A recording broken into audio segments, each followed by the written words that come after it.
साथियों, वंदे मातरम। चाय की चर्चा के नवीन अंक में आपका स्वागत है। मैं गंगा सिंह बगडौल।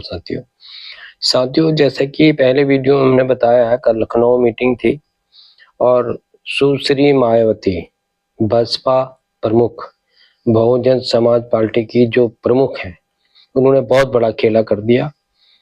और मतलब इसे कहना चाहिए कि बिल्कुल अजूबा उनकी जो मीटिंग हुई है उसमें उन्होंने खास तौर पे मैं आपको बताना चाहता हूँ कि जो अखिलेश यादव सपा के जो है MY समीकरण को मैं समझता हूँ काफी हद तक ध्वस्त करने की प्रक्रिया है। चूंकि 2024 में जो वोटर भाजपा से विमुख हो गए थे ना, और इस रैली के आधार पर मुझे लगता है कि उनको पुनः जो है मतलब एक तरह से जीवित हो गए हैं साथियों। क्योंकि मैं बता दूं आपको कि अगर मैं अपनी बात कहूं आपको, अगर मैंने काफी बचपन से काफी देखा है राजनीतिक क्षेत्र में लोगों को, अगर प्रमुख है यूपी में, अगर सबसे प्रथम जो मेरे जिसे कहना चाहिए कि नेतृत्व जिन्होंने उत्तर प्रदेश में और काया पलटी है पूरे प्रदेश की, योगी आदित्यनाथ,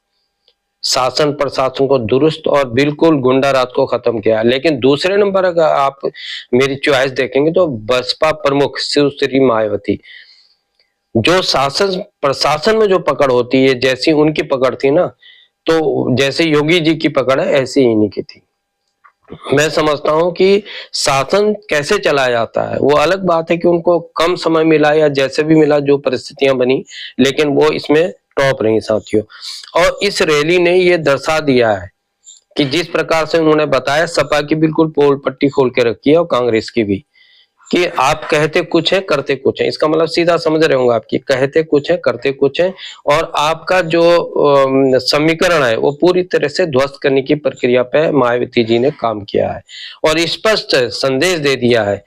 उन्होंने स्पष्ट कहा है कि भैया आप जब ये जितने भी स्मारक थे, तब तो आपने जब आप सत्ता में थे तब तो आपने कुछ किया नहीं, और यहाँ तक कि इनका पैसा भी दबा कर बैठ गए आप। तो ये स्थिति बताती है कि सपा प्रमुख की जो रैली का मुख्य उद्देश्य क्या है। और दूसरी बात, जो 9% उनको वोट शेयर था, लगभग वो 15% पे पहुंच जाएंगे, ये मुझे पूरा पूरा विश्वास लगता है। और उनकी जो कार्य पद्धति और प्रथम रैली, आपने देखा होगा ना, आप जितनी भी रैलियां देखेंगे लोगों को भीड़ इकट्ठी की जाती है, लेकिन मायावती की रैली में ऐसा कुछ नहीं है, ना भीड़ होती है, ना खाने पीने की व्यवस्था होती है। भैया अपना जाओ, अपना खाओ, और दिल से जुड़े कर जो उसके कार्यकर्ता है